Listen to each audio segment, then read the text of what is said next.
All right, welcome everybody. My name is E.R. Anderson. I am the executive director of Charis Circle.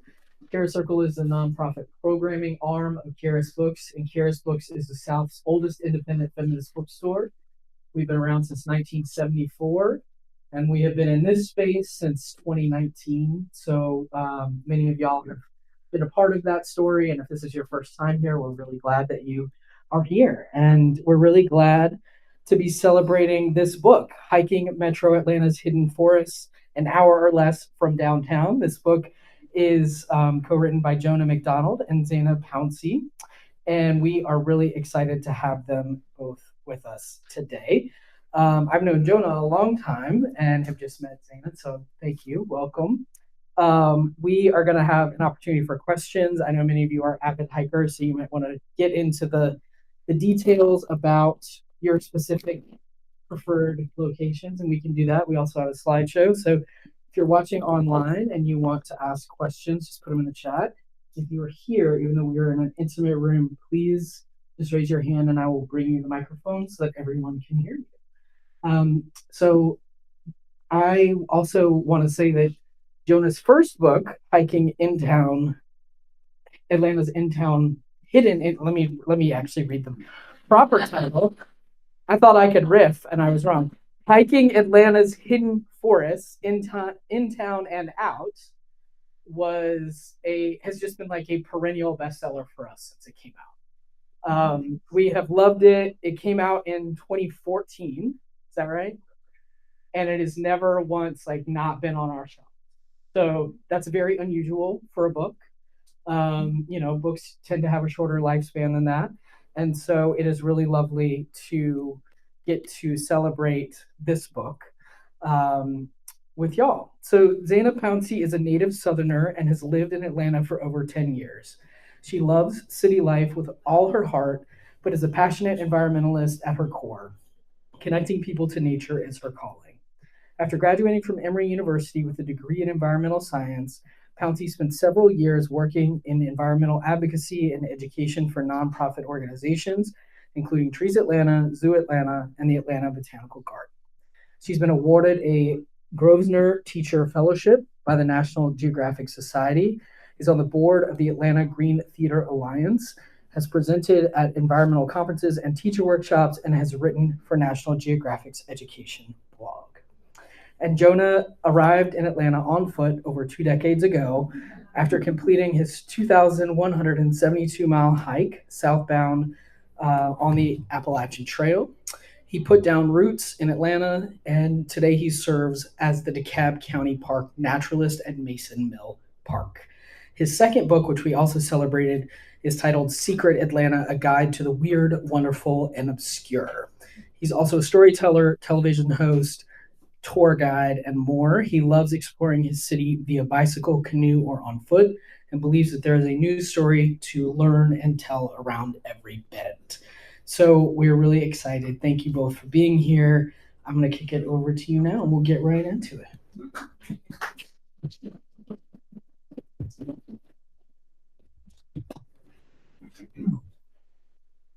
So we talk in the microphones. Yeah. So good to see your faces, and welcome to those of you who are logging in. Yeah, this is an exciting thing because this is I feel like it's like our kind of book release kickoff for hiking Metro Atlanta's Hidden Forest. But many of you also know that there's another book that recently came out as well called Hiking in Town Atlanta's Hidden Forest. Would you click the space bar? There it is. It's a set. Collect them all. And so, as ER already mentioned, Hiking Metro Atlanta's Hidden Forest just came out within the last month. And then about, 6 months? October, we published the first of these. And what they are is a expanded and revised version of, if you click the button, of the original book. Oh, you can go back one there. There it is. Of the original book. And this is the one ER was referring to, and some of you may have noticed it. The real joy to me is, this book's been out for over a decade now, and now it's out of print. But if you've used it anytime recently, you also know that a hiking guidebook can go out of date fairly quickly. In fact, I was really sad when the book had just gone to the printer. This is like back in 2013 when it was about to be printed, and I went out on one of the hikes and found that a tree that I had fallen in love with on the hike had just fallen over in a storm. And I immediately called the publisher and said, "Stop the presses, the tree has fallen." And they reassured me that, the moment a hiking book is published, it will be slightly out of date. And that's maybe not what I should be telling a crowd of people. But what I found is that the actual most out of date hike in this book is the place that I now work at, which is Mason Mill Park, because I helped to develop a whole system of trails in the park. All right, that's a lot of me talking, but I think I'm going to pass it over to you. But I think the next slide is me. So, okay, I'm not passing it to you. So, a long time ago, maybe 15 years ago, I started an outfitter. I started an outfitter called Surefoot Adventures, and my goal was to lead hiking trips for children, particularly at independent schools around the Atlanta metro area. And I found myself taking kids on these like long car and bus journeys to get to like fantastic places like this. Where is that? I think it might be Panther Creek Falls, and it looks very dangerous what we're about to do. But those of you who hike with me know that that is my vibe. So if you click the next slide, thanks. And I would take kids on backpacking trips and up to the North Georgia mountains, and all this driving. I'm primarily a bicycle commuter, so all this driving just got me really super annoyed, and I started looking for places that were close to home. And as I did look for places close to home that felt like these more extreme kind of environments, I realized there were tons of places that truly felt like nature that were really close to home. And so that's where the original hiking Atlantis Hidden Forest, came to pass. I think I get to pass it to you. Yeah, and so that's where I come in the story. So 10 years ago, I was working at Camp Scene Environmental Adventures. At the time, it was just down the road off East College, and I was living off East Ponce, so I would just walk there. I was working there part-time when I was at Emory. And we actually used the very first version of Jonah's hiking guidebook to find these hikes. So the whole purpose of the camp was, it's these K through 5 grade school children, and we would take them outdoors hiking. And yes, I'm there with that arrow. I'm kind of short. But so during the summer, we would just do all types of adventures, go rafting. And it was really just such a joy working with kids. It just sparked my passion for environmental education, just planting that seed literally and figuratively, and young people to just build them up to be environmental stewards. And so that was when I first heard of Jonah McDonald. And then we actually ended up meeting when I was at the Botanical Garden in March of 2020, like right before, we always forget this part of the story, but right before the lockdowns for the pandemic. And we met to a conference. Yeah. Like 2 weeks before the pandemic. Yeah. That's where we met officially. And I was like, oh, you're that guy who wrote that book that I really love.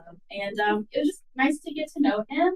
And then a few years later, I ended up working as a park naturalist for DeKalb County at Arabia Mountain. And so we became coworkers. And so the universe was like, y'all were meant to be in each other's orbit. And so we just kept coming together. And so we were coworkers. And then I left my job at Arabia, and Jonah asked me if I wanted to help him help him write these new versions of this book. And I was like, of course I do. And so now we are co-authors, and it's been such a joy and just quite the journey getting to write these books with Jonah for you all in the community. So if you click to the next slide, here's a little bit of my backstory. So ER already mentioned that I hiked the 2,172.1 mile Appalachian Trail, y'all, it's not even that distance anymore because the trail distance changes every year as there's relocations put in. Well, when I hiked it, it was 2,172.1 miles. And I did that back in 2002. And this is me, I think, in Georgia. This might be like Cow Rock Mountain. No, might be Preacher's Rock. It's in North Georgia towards the end of my hike. And you can tell because back then, so much younger, much more hair. But I had shaved my head and my face completely before doing this hike. And so this is clearly the end of the hike because I look like a mountain man. When I arrived in Atlanta, I had kind of become a hiking snob. I had this idea, and I would tell people you should go hiking, and then I would tell people stories about this like 6-month journey that I did. And I thought I was inspiring people, but people were really looking at me and being like, "That guy is insane," and I would never do something like that. And so that was a little bit of a mindset change to be like, "Oh, I did something that my year hiking South Bend, there were only about 85 people who finished the trail. And so I did something pretty unusual. And I got that in my mind that was somehow normal. And I also decided that only the most extreme places to go hiking were the ones that were worth it. And I'm embarrassed to say that now because I really feel like that gets into a lot of the gatekeeping that happens with nature these days in all different ways. But if you can put the next slide, this is me like on my next hike after the Appalachian Trail. This is in the Arctic, and I was like walking through rushing Arctic water. And then the next slide is also from another trip from the Brooks Range. And these are great places to go, but I have made a big, is it 360 or 180? When you change. Not a 360. Someday I'll make a 360, but right now I'm just in a 180. I've really made a 180 in which I believe that these close hikes, these close to home hikes, which I literally get to work in the park of, and you have before as well, are the most life-changing. And part of the reason is because this trip I will only do once ever in my life. And it is memorable. And I think about this idea of mountaintops and valleys a lot. And we get to go to mountaintops for these peak experiences, but they are uncomfortable. Have you ever heard of type 1 fun versus type 2 fun? Type 1 fun is fun while you're doing it. Type 2 fun is not fun while you're doing it, but fun to tell the stories after. Okay. So a mountaintop is type 2 fun, right? It's hard. And you wouldn't want to build a house on top of a mountain because the weather's really difficult up there and stuff. But the valleys is where we choose to live. And the valley is where we make our lives, and the valley is the place where we can find comfort and passion and family. And so even though these mountaintop experiences that I'm talking about have been really important for me, I'm a valley guy now. Valley guy? Valley girl. And I really believe that having these short hikes close to home, where you can go over and over and build them into your everyday valley life, can be truly life changing. So for me, that's a little bit of how I got to the point of writing a very local hiking guide. And so I was definitely one of those people that would look at Jonah and be like, "Wow, you are kind of crazy for doing a through hike." I didn't know what a through hike was growing up. I didn't know what REI was. My experience was just definitely more grassroots, just organic. I just loved nature, but I didn't have the knowledge about all of these, these big epic trails and experiences and things like that. I just knew I liked being outside.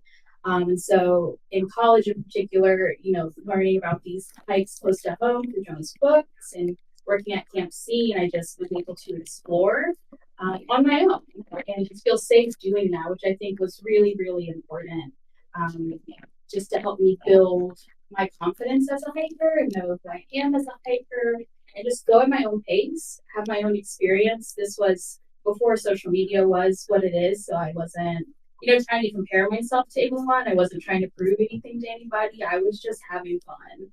And that, I think, is what builds conservationists, is what brings people to nature when you are enjoying it, right? Like if Jonah would have taken me on one of those crazy adventures, I probably would have been like, you know what? I'm not actually a hiker, but no, yeah, I am. I just have a different, type of hike that I might enjoy or want to do, or that I came to feel experienced doing.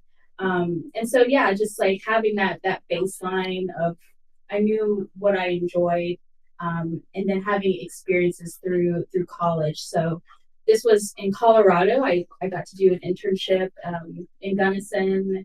It was beautiful, incredible. It was the first time I'd been out west. It was the first time I had been in an environment like that. I was very underprepared. I did not know how cold it got. It was in the summer, but it was still just really cold in the Rockies. And I had like sleeping bag from Walmart. I had I just didn't know what I didn't know. But having that experience, I was like, oh, inject it in my veins. I want more. I love this. I need this. And so from that, I was able to kind of like build my confidence and my competence.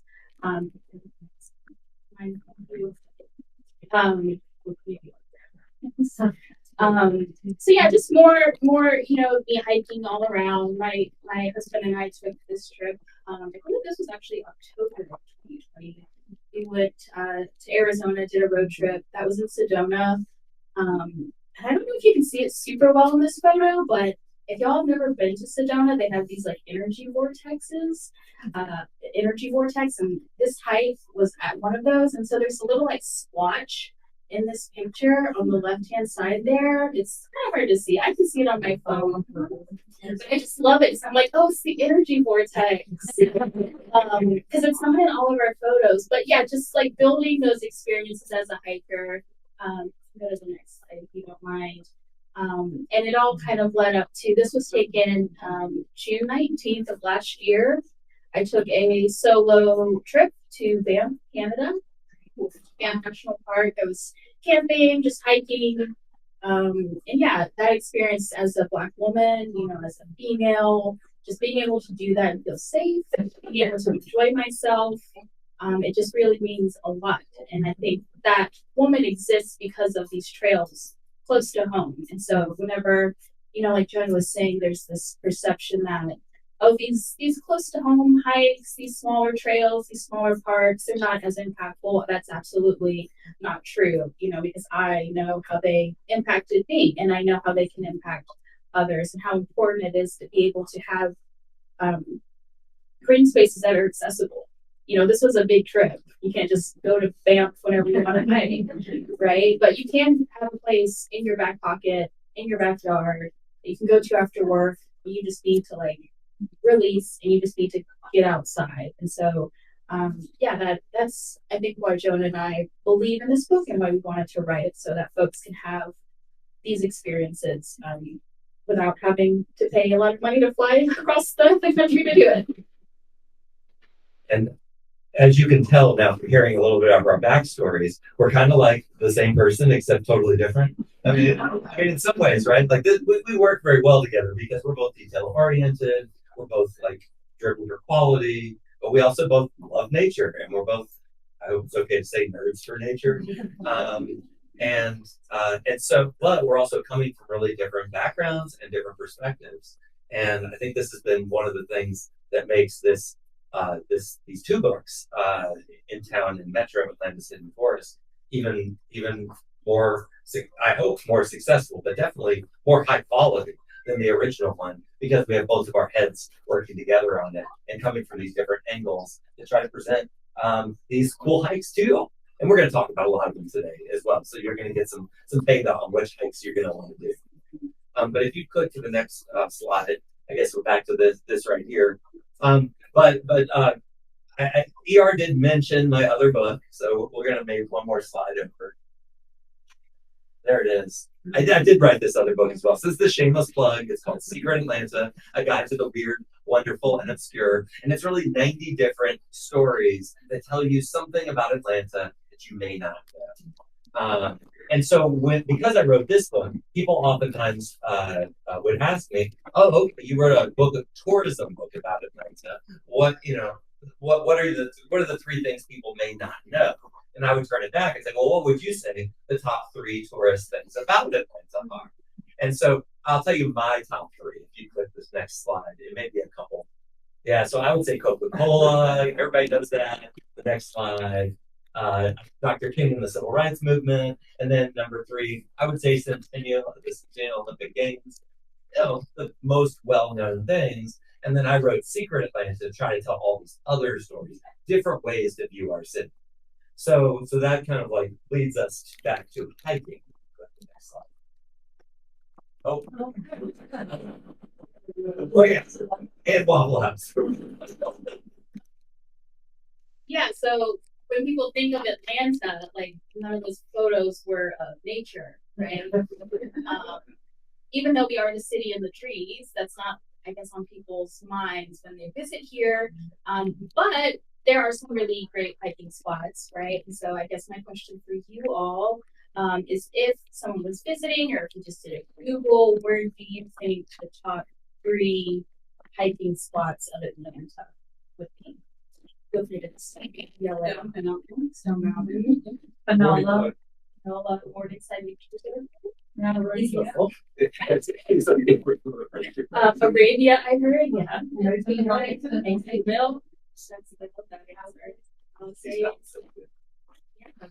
So yeah, It's a Maytown crowd. absolutely. Yeah, we can always tell like where folks are from when we ask this question. But yeah, so I agree. Stone Mountain, I think, is top of mind. Kennesaw Mountain, probably. Sweetwater Creek State Park comes up. Panther Creek, maybe mine. Hitting that 3 times. Would you mind what am I supposed to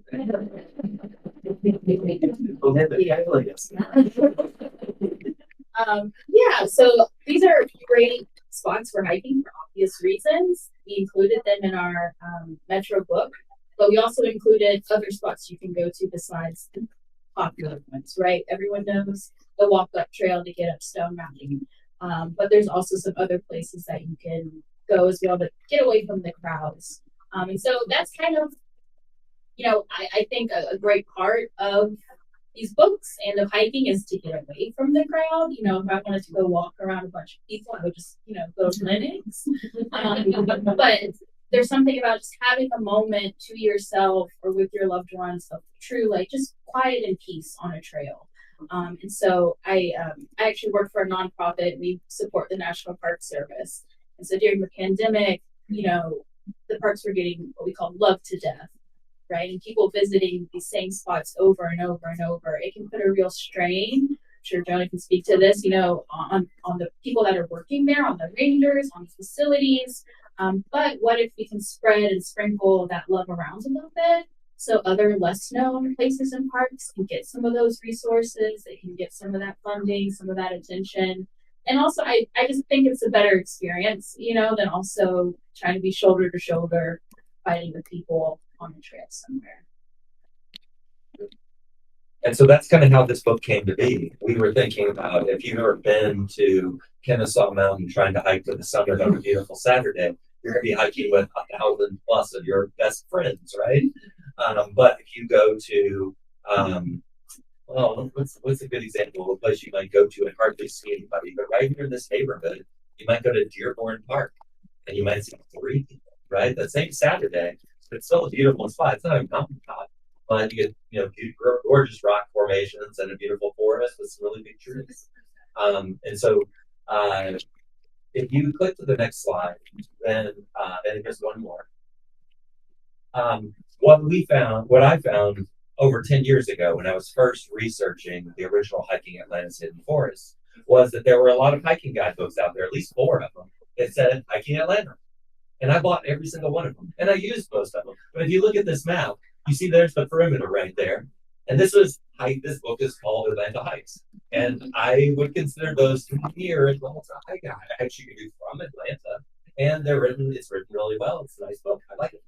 But what I was looking for was something that was much more focused on what I consider Atlanta, which is, a very large area, but that's even larger than that. Some of those hikes are up, like Amicalola is in y'all. Like you mentioned Panther, somebody mentioned Panther Creek. That may be in this, not quite, but like this spreads out pretty far. So if you click the next slide, you'll see in hiking in town Atlanta's Hidden Forest, this is the scope of work. And so it's called Inside and On the Perimeter. it's not literally on the perimeter, but you know what I'm saying? Like some of these hikes, they're so close that like they kind of have that in-town vibe. And then the book that just was released, Hiking Metro Atlantis Hidden Forest, has this map. And it spreads out a little further too. You see, there's the perimeter. But every hike in here, according to Google Maps, is 1 hour drive from downtown without traffic.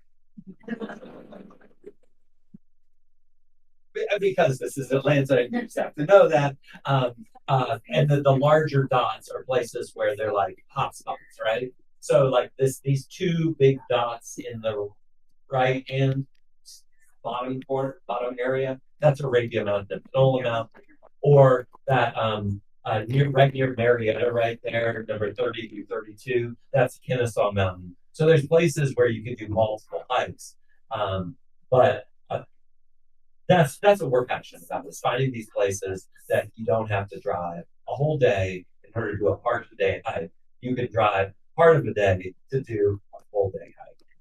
And that's the exciting thing. So we're going to get to share with you a little bit about how these books work, and then we're going to do some recommendations of places that you should go to.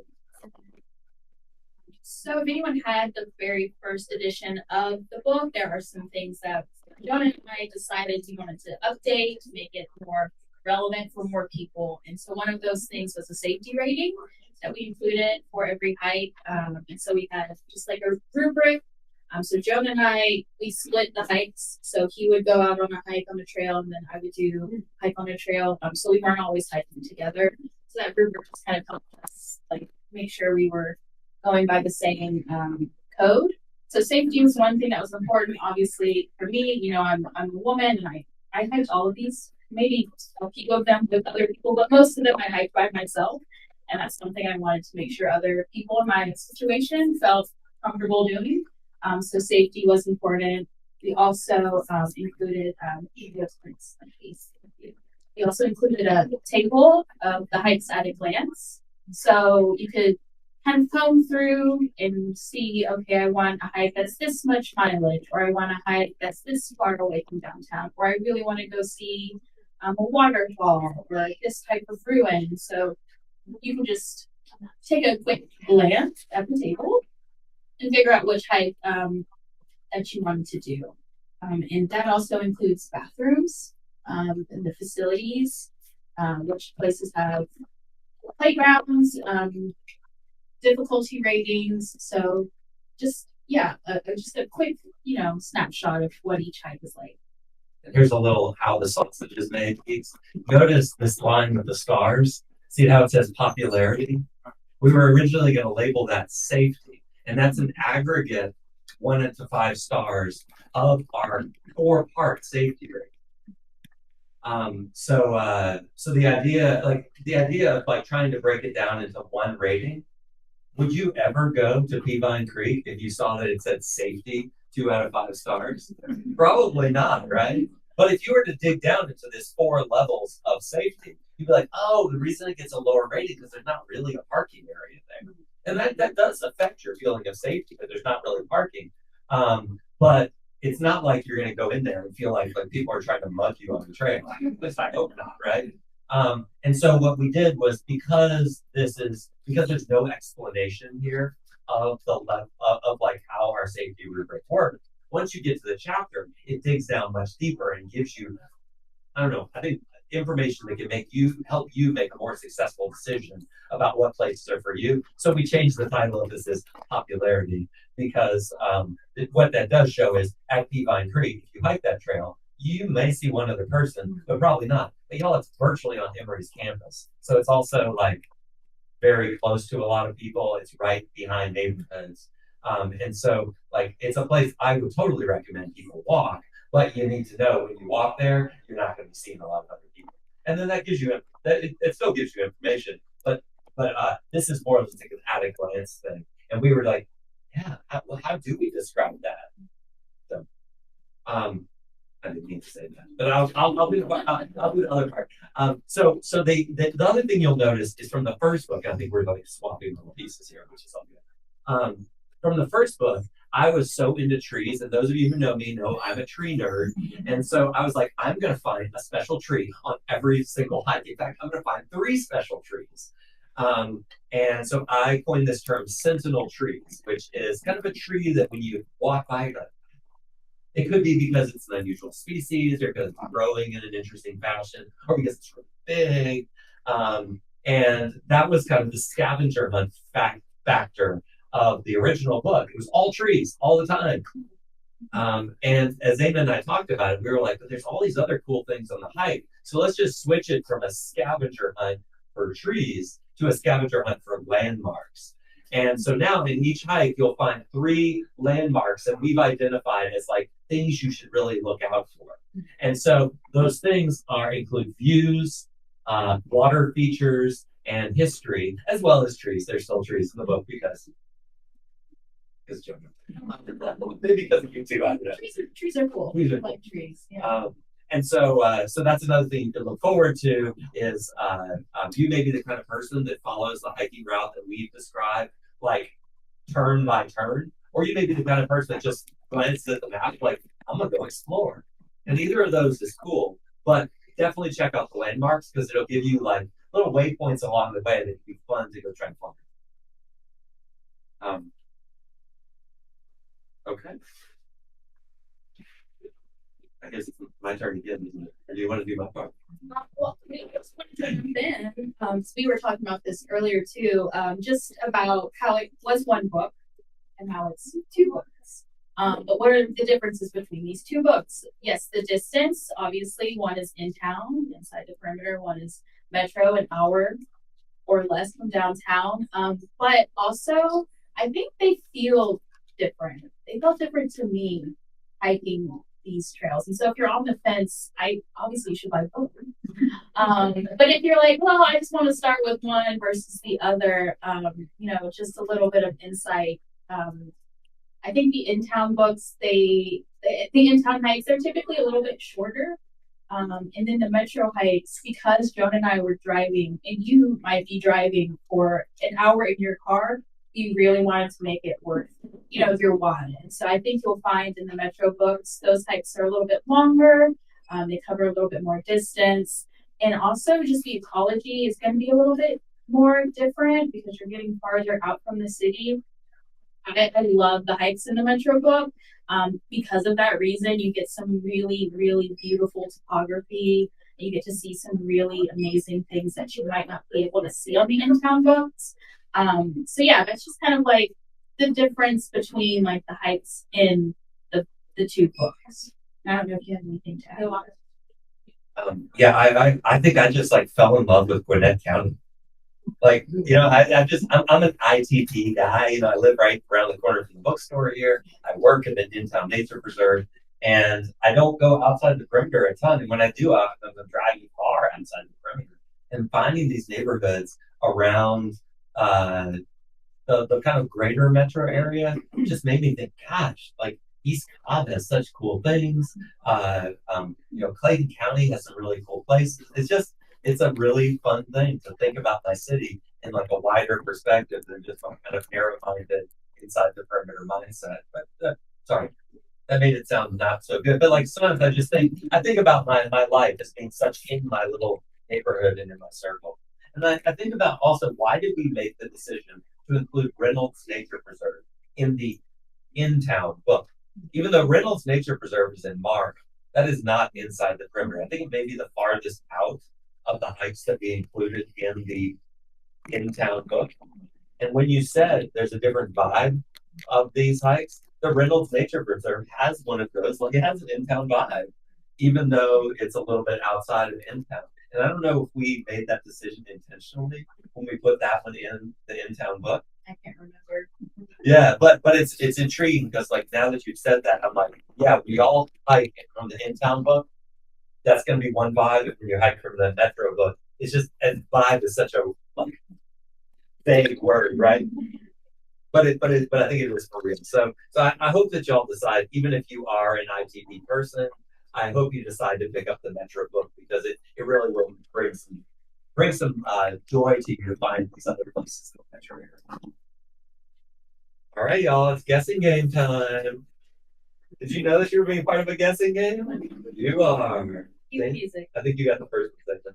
Yes. So, Joan and I have some hikes that we recommend, some of our favorite hikes in both of the books. So, you all might know this one. I'm going to read the hike description, and if you know it, let me know. You might already know from the photo if you've been there.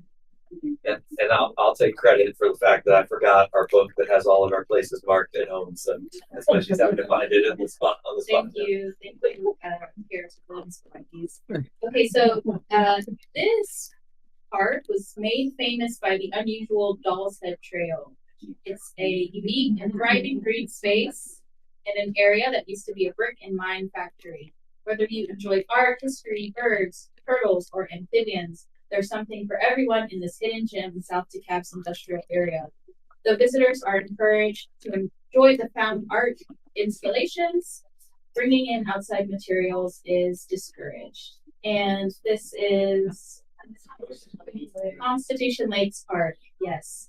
You hit thank you.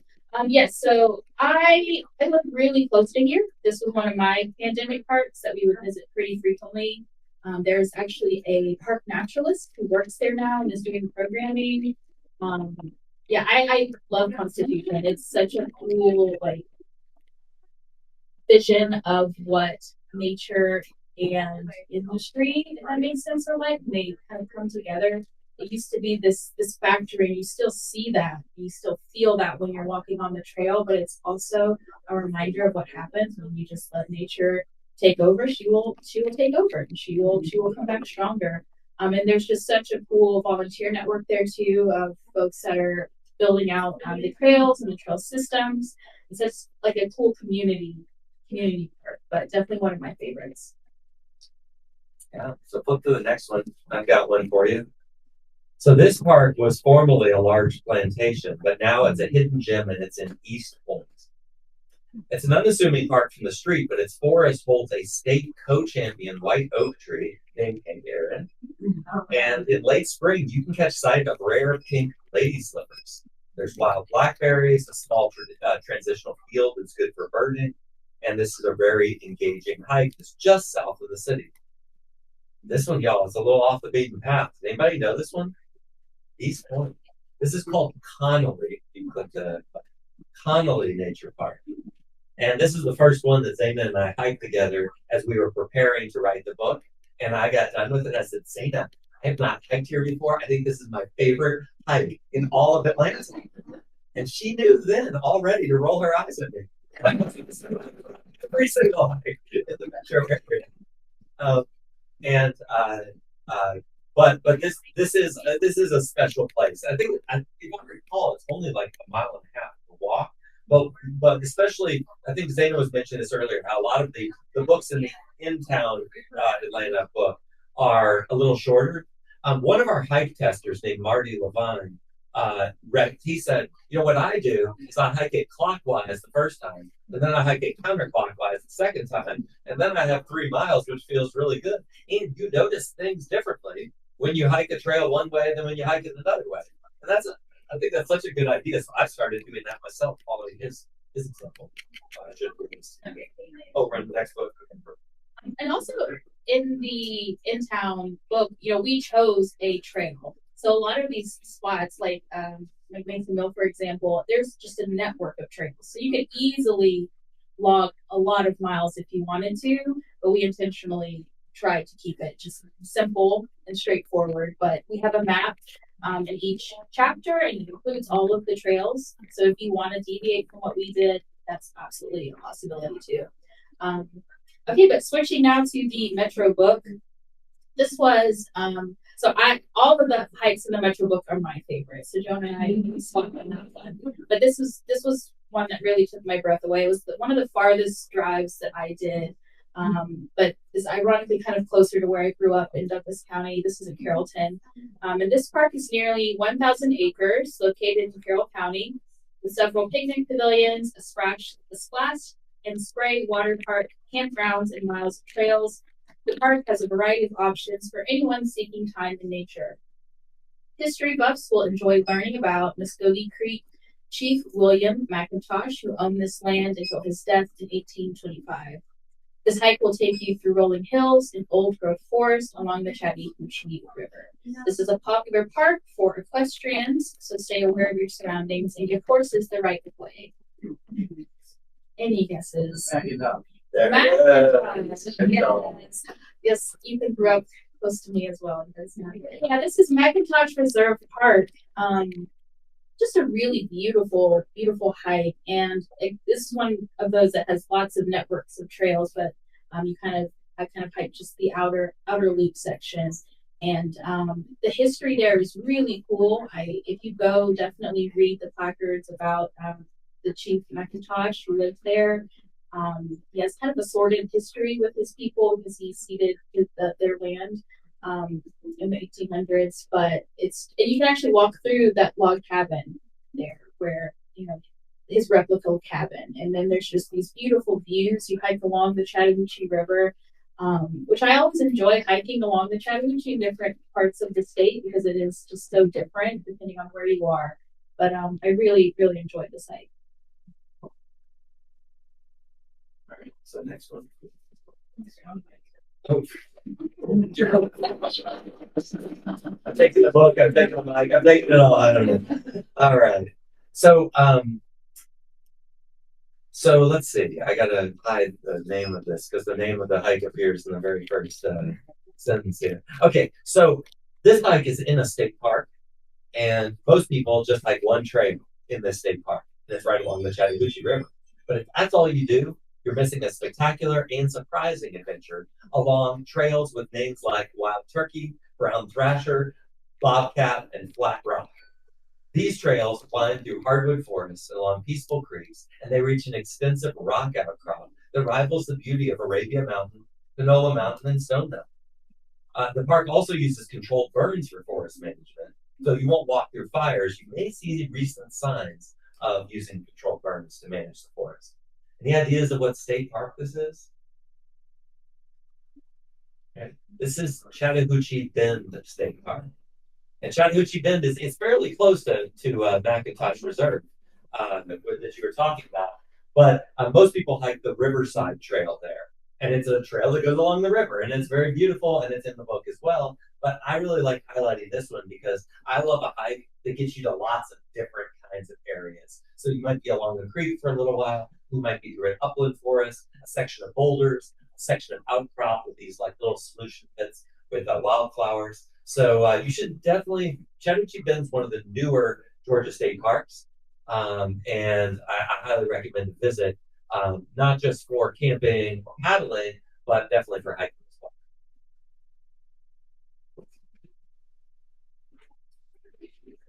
All right, so this is another state park. And it connects with the Rockdale River Trail and the Arabia Mountain Trail. This is in Stockbridge. On nice days, people come to the lakes to fish, hike, bike, paddle, or picnic. Add this hike to one of the many other activities offered at the state park, and you'll have a full day of outdoor fun. This route not only offers great views of the lakes, but also passes historic structures and unique ecological features. Any guesses? Panola, yeah, this is Alexander Lakes Trail at Panola Mountain State Park. And so this is, as you can see, it's paved. So we did include paved trails in both books. That is still a hike by both of our standards. And it's also great if you have someone who has a stroller, or someone who doesn't want to hike on an uneven surface for whatever reason. You can still hike on some of these paved trails. And you still get the same amount of beauty, the same amount of history, the same amount of exercise. I think this is about a 2-mile loop, and it is really scenic and beautiful. If you're into birding, bring some binoculars and stand on the boardwalk on the far side. The goldenrod was blooming when I went, which is really beautiful. And yeah, there's also really cool like trail markers that just have like some facts about. There's like a tree with a burl. If you don't know what a burl is, it's like a growth on the tree, and so it talks about that. There's some cool boulders. So yeah, just a really fun hike, and also because it's at the state park, you can, have a picnic with your family. They do lots of activities at Panola, so it's also just a great hike to add on to like just a full day of outdoor fun.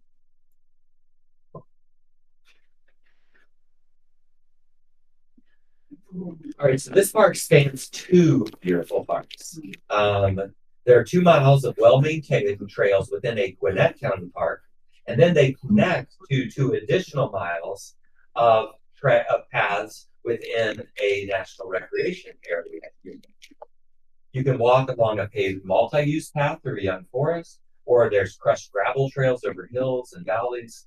And there's also unofficial trails right along the Chattahoochee River on the National Recreation Area land. Best of all, this hike includes a visit to the oldest still standing bridge across this section of the Chattahoochee River, though you do not want to walk across it, as is clear from the picture. Anybody know this particular spot? It is Settles Bridge, very impressive. I think of this as one of the lesser used units because the National Recreation Area unit is really just a gravel road that you drive in, and there's a parking area, and you can walk like 5 minutes down to this bridge. That's really it. But because this county park is adjacent to the land, you can do this really fun hike that like starts in the county park, and that's what we did in the book. Instead of starting from the, it's a little sketchier to like drive along gravel road into like a gravel parking area. But the county park, you drive in, it's paved, there's picnic tables, there's bathrooms, it has all the amenities, and then you can walk the trails to the county park to access the National Recreation Area. So for me, I like that kind of thing because it's like, it really does feel like a hidden way into the Chattahoochee, even because the National Park Service owns the land actually on the Chattahoochee, but the county owns all the land leading up to that. And I have to admit that there are a lot of unofficial trails in this park, and I got so tired hiking all of these trails that there's one place you'll look on the map in this book, and it says, see what I actually read something silly in there. Oh, it just says unmapped trails. Because I hiked so many trails in this park. We're trying to like map every single place, and I was like, the county doesn't even know about these trails. So I finally just was like, that's just gonna be called unmapped. So if you want to be super adventurous, go hike the unmapped area. I should give it to you once. This is another one of my favorite hikes. Another one of my hometown trails. Say that about every Yeah. Maybe a glass of speaker. Is there a way you can turn it? Oh, I can turn it down.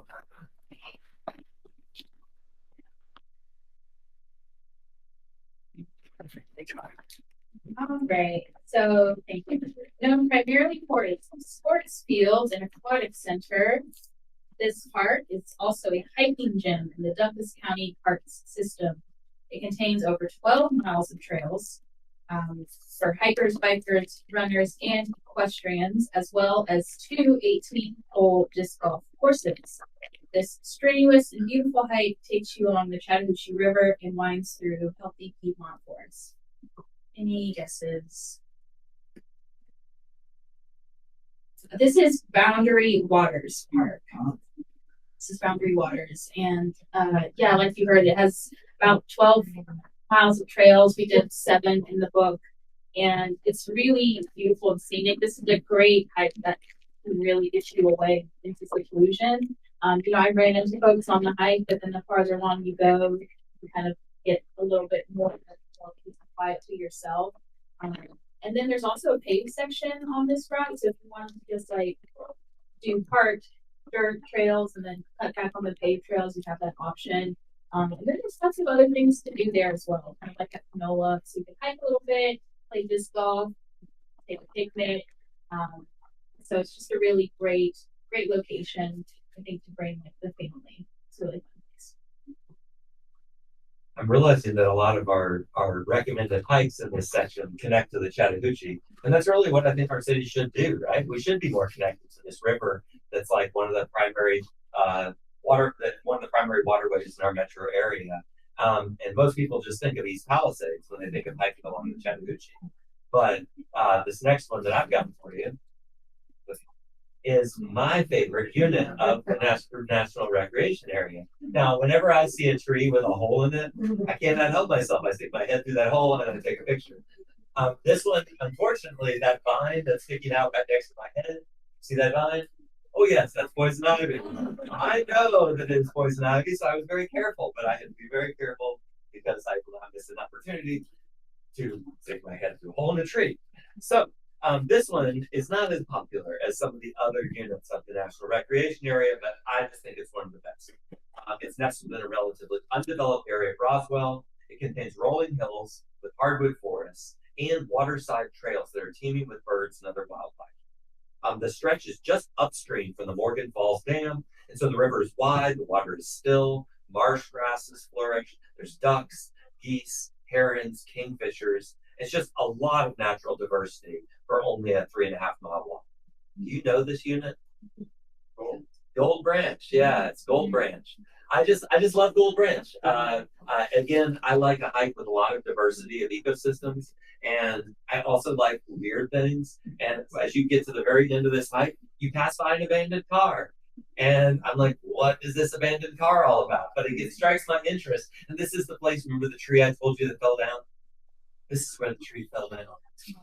Oh, okay. I should have given this to you earlier. This one is my actual, like, if you made me choose favorite hike, like for real. In the metro. Yeah. This was the very, very first hike that I did actually for the Metro book, and it really just really took my breath away. We're actually having a walk and talk there in September 22nd. This is on the east side of town in Conyers.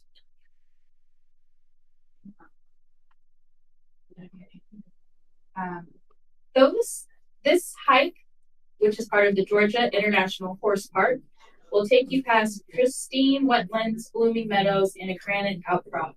With so many trails to choose and ecological beauties to enjoy, one could spend all day exploring this 173-acre nature preserve. Whether on foot, in kayak, on a mountain bike, or on horseback, voyagers of all kind are sure to find joy in these forests. Any guesses? This is not in Arabia. That's a good guess. This is Big Haynes Creek Nature Center. And yes, it does have those beautiful granite outcrops like at Arabia, like at Panola, like what Rockdale is kind of known for. And yeah, what I loved about this hike is it's a 4-mile loop. You're going to like 4 different ecosystems as you hike. You start off at this beautiful wetland, and I really could just stand there for probably hours and just looking at the birds and the ecology and the wildlife there. And then you hike through these old growth forests. You stumble upon this rock outcrop. There's a meadow at one point, and when I went, it was just like blooming with goldenrod. It's just a really beautiful, beautiful location. I would say it's still a bit of a hidden gem. I didn't really run into very many people, but it's just like a beautiful, beautiful spot, and the people that are working there really care about that place a lot, and they do some cool educational programs as well.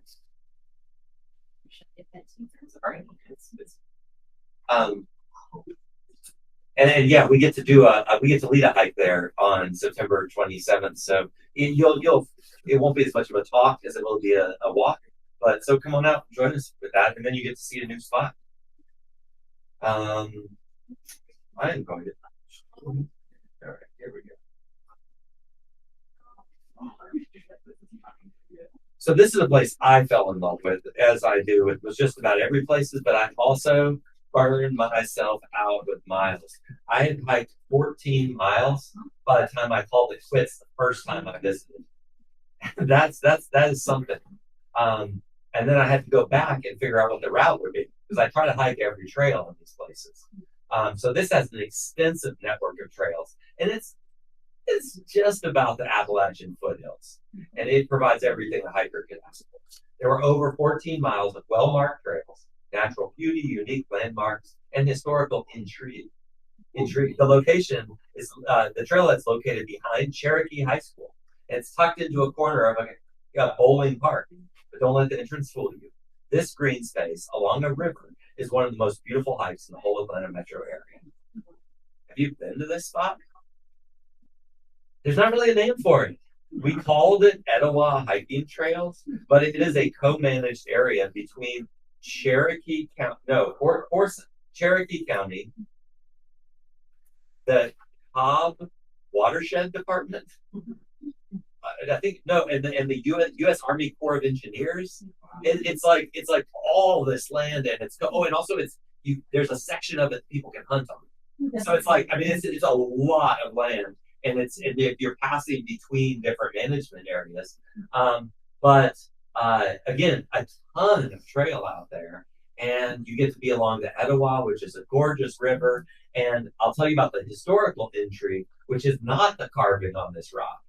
The Sulati Trace was an original road built by colonizers who were moving into this area of Georgia. And so part of this trail, you're walking along the historic roadbed of this road, and there's this rock with these carvings. But that's not the intrigue. I ran into a couple of hikers out there, and they asked me what I was doing, because we always carry clipboards and GPS units and stuff like that. And I told them, and they said, "Oh, are you going to talk about the haunted church?" I was like, "Yes, I am, as long as you tell me about the haunted church." And it turns out that for a long time, there's been this like story, pretty much spread by teenagers, as far as I can gather, about how there's ghosts in this High Tower Baptist Church. And these people told me when they were teens, they would sneak into the church after dark, and if you went into the baptismal font, that's where you hear the ghosts. And I was like, oh my gosh, I've got to include that. So I think I mentioned that somewhere in the chapter. But it sounds like the actual parishioners in the church are really annoyed by this. Like, our church is not haunted; it just happens to be in the middle of this big green space. But you will hike right alongside the High Tower Baptist Church there if you go do this hike. So I think we moved to the other book. So what town is this near, please? Well, that's a good question. It's Canton. It's Canton. Yeah. So right behind Cherokee High School, and there's a behind the sports fields, there's a county park called Bowling Park, and then there's another weird thing about it. So we try to make sure that if you can bring your dog along, because some people hike with dogs for the purpose of safety, and some people just because they like having a dog along. And the signs at Bowling Park say no dogs allowed in Bowling Park. And I think it's probably because it's a big field and they don't want people letting their dogs all run around. But the trail of these trails is just next to Bowling Park. And so you can actually walk into these trails with your dog as long as you don't go through actual Bowling Park. But that's all listed in the book. So we're trying to do that kind of information gathering so that you can go out there and not show up with your dog and be like, oh man, I drove all this way. That's described in the book too. All right, so my favorite in the Metro book is Big Ames, and in the In-Town book, this was my favorite hike. This is in Beecher Hills neighborhood, and this hike takes you along a creek through a Civil War era Union Army trench line and past stunning mature trees. The paved multi-use trail is also a connection to the Beltline's West Side Trail. It's named after a jazz musician and the previous owner of this beautiful land. The 100-acre nature preserve spans 2 parks in the Beecher Hills neighborhood. Both parks are rich in history and natural beauty. It's a great guess. It's a really good guess. Yeah, this is Lionel Hampton, Beecher Hills. And this was my favorite hike that I did, I think, in the In-Town book. I've been to this place before writing this book, and revisiting it was a real joy. And writing these books was really tough. Even though Jonah and I both love hiking, it was a lot of work. We're logging, as you heard, lots of miles every weekend, every Saturday in the heat and in the winter. But I got to this trail, and I think this was the only hike I did that day. I just needed to get out And it was just like oh, this is why I'm writing this book. Oh, right. Like, this is why I love this. It was so beautiful and peaceful and cool. And like, I was hiking past these like found object like sculptures, and there's like a shelf in the middle of the forest with a bunch of old glass jars. And I'm like, why is this here? And then you hike past this Union Trench line, and there's these really cool mushrooms that were sprouting along the trail. And so it was just a really like beautiful, beautiful place. There's native pawpaws that are planted along the paved section of the West Side Beltline connection. So it was just a great hike. And it was funny, I showed up, and Jonah and I have different experiences when people see us. People think I'm lost. I'm like looking at my phone and like, and then they're like, oh, what are you doing? But this guy saw me and was like, oh, you should go this way towards the belt line. I'm like, no, I'm going actually the opposite way. I'm hiking this way on purpose. But I just love this place, and yeah, it was definitely one of my favorite hikes in the book. And if you haven't been, I highly recommend. And people are always trying to nail me down. What's your favorite hike, Jonah? And so we decided to give y'all our favorite hikes, but mine's my favorite hike du jour because it changes all the time for me. But if you click the next slide, and thank you so much for doing that for us as well. My current favorite hike is in a park that's received a great deal of care and maintenance from dedicated volunteers since I wrote the original book. I didn't even know the name of this place when I wrote the original book. It now has a network of trails that are blazed with signs installed, benches built, overabundant plants have been cleared, and this park is home to many old trees, with one particularly impressive tulip tree on the ridge. Its topography kind of blocks out the sounds of traffic, so you really do feel like it's a peaceful little urban oasis in the middle of the city. You know this place? It's not that far from here. Morningside? Morningside really does feel that way too, to be honest. But this one is called Kittredge Park, and it's just across from the Target. Yeah, North Druid Hills Road. It's been up at least for 3-4 years. A Boy Scout built this bridge here, and I mean, there's always a cool place to find at every turn. We can highlight so many of these, but I think what we hope to have done with this little guessing game and recommendation list is whet your appetite for going out and being in nature. You may define yourself as a hiker. You may not define yourself as a hiker, but within these two books, you're going to find lots of doorways into nature. And what we hope you can do is some people just barrel out into the woods without any recommendations or advice. But what we hope this does is say, Zana and I have worked really, really hard on these two books in order to bring you information that hopefully can help you feel a little bit more confident next time you're planning an adventure. Cool. Yeah.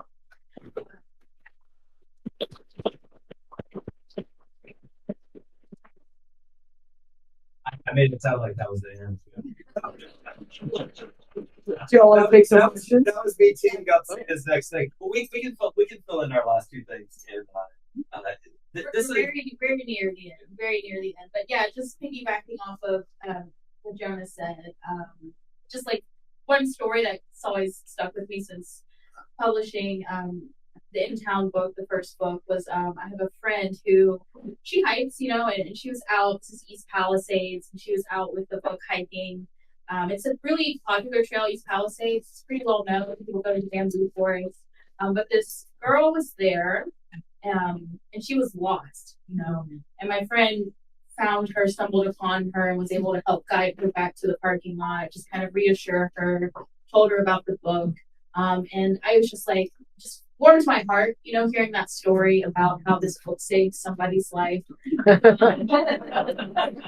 But really just, how it kind of like empowered someone to help someone else, right? And even if my friend didn't know exactly, the route she was going or feel like the most experienced hiker in the world, she was able to give some guidance to someone else who needed it. And I think that's just, a really powerful thing to know your own capabilities and your own power and be able to share that with someone else. And so I was just really happy when she told me that the book helped her in that way. So the moral of this story is buy these books and they will save your life or someone else's. I usually have a little other way I tie it in a bow, but I think what Zana said does that. And I'm sure there's some questions here and also on the crowdcast, so maybe we can get to those. Is that right, dude? We do have an online question. So Lee asks, any chance you have an available list of GPS coordinates? Great question. So we went back and forth on whether to put GPS coordinates for each hike in the book. Because some people really love punching in all the numbers.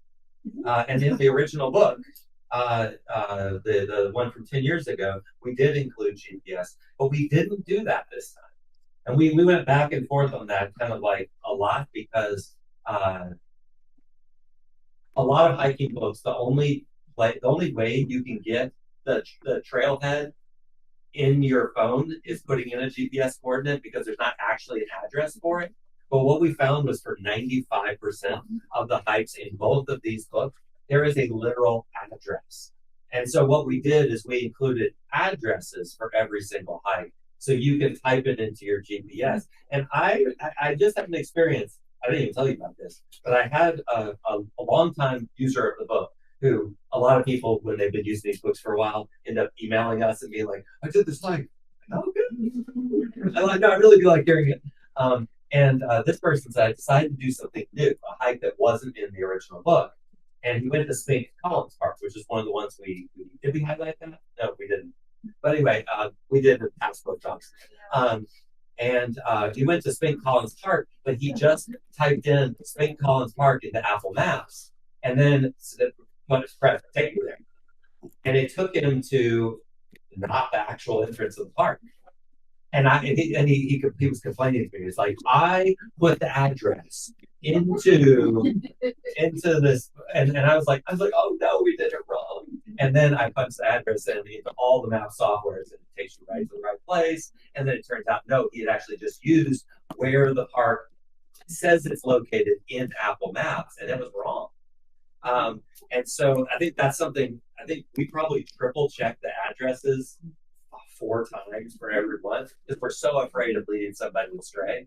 So the answer to your question, Lee, is there is not a published list of GPS coordinates, but there isn't a physical address for every hike. Awesome. Thank you. Does anybody in the room have any questions? Yeah. Hold on.